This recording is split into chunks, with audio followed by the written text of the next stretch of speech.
interroger ou vous poser des questions éventuelles et qu'on puisse essayer, dans la mesure du possible, de vous apporter plus de réponses. Et peut-être d'avoir quelques mouvements à la marge aussi par rapport à ça, même si c'est pas aussi simple qu'il y paraît que d'avoir des mouvements, mais en tout cas l'idée c'est un peu ça. Donc je sais pas Michel si tu veux rajouter un mot, mais je pense que c'est vraiment important que ça puisse être fait dans cette peut-être simplement que l'idée de fond sur le boulevard Koenig, c'était d'arrêter, bon là c'est comme une piste d'atterrissage pratiquement d'avion là.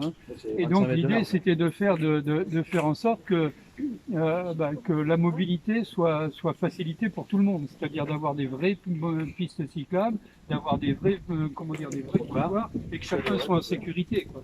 Ce qui n'est pas forcément le cas aujourd'hui. Et puis aussi d'avoir quelque chose de planté, quelque chose d'agréable, presque dans la continuité de ce qui est la route de Caen. L'entrée de ville végétalisée. Voilà. Et donc, donc c'est quand même relativement simple. Il y aura plus évidemment que deux voies pour les voitures, une de chaque côté, et puis ensuite piste cyclable, trottoir, de telle manière à ce que chacun soit vraiment et avec des bandes d'espace vert tout le long, là où il n'y a pas d'entrée, là où il n'y a pas de problème. À ce moment-là, c'est du vert, ce sont des arbres, c'est de la pluie. L'intérêt aussi d'avoir de l'arbre, c'est que ça va aussi, faire coller un peu le fluvial, c'est que faire en sorte qu'il n'y ait pas que tout ne parte pas dans les réseaux et compagnie.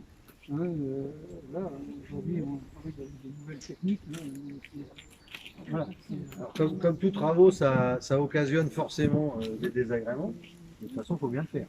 Sinon, oui, alors, l'intérêt quand même, c'est que c'était tellement large, c'est qu'on va pouvoir travailler, contrairement à ce qu'on a été obligé de faire sur le boulevard Carnot, là on va pouvoir travailler par demi-chaussée, et ça veut dire qu'il y aura toujours quand même une possibilité de circulation sur le boulevard. C'est surtout ça qui m'intéresse, c'est le calendrier en fait. De savoir à quel moment tout va être bloqué sur une voie, et donc parce que moi, c'est moi qui m'intéresse. Il va y avoir toujours une voie bloquée. Il y aura toujours une voie disponible et toujours une voie bloquée. Il y a toujours... On a 20 mètres, donc en fait on pourra toujours circuler à un endroit sur l'axe. L'idée c'est qu'on sera toujours... Je comprends. En fait, moi c'est point de vue accessibilité à mon commerce. En fait, c'est ça qui m'inquiète. Moi je suis la maison de la pizza. Si on peut circuler mais pas se garer, c'est-à-dire que moi, autant vous dire, autant que je ferme. Vous voyez, c'est simple.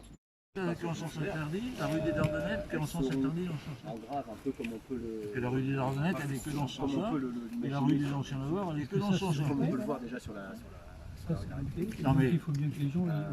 il faut bien que les gens, dans ce cas-là, ils vont bien tout droit. imaginer se mettre à cheval. Je sais pas, peut-être on sait pas si on peut le faire. Je sais pas, je dis comme le contraire, moi. Parce que la rue Saint-Martin, la rue Saint-Martin dans ce sens-là, pour ne pas vous tournez par là. Mais la rue Saint-Martin dans l'autre sens, évidemment, on ne pourra pas tolérer que les bien voitures du garées rond-point. toute la journée sur la voie. Mais éventuellement rendre possible le chevauchement de la circulation piétonne pour un véhicule de alors, Si on n'a pas de pavé, tout ça en pavé, c'est moins politique. C'est beau, les pavés, c'est bien. Ah non, Bien, ah non, non. Vous avez essayé en photo?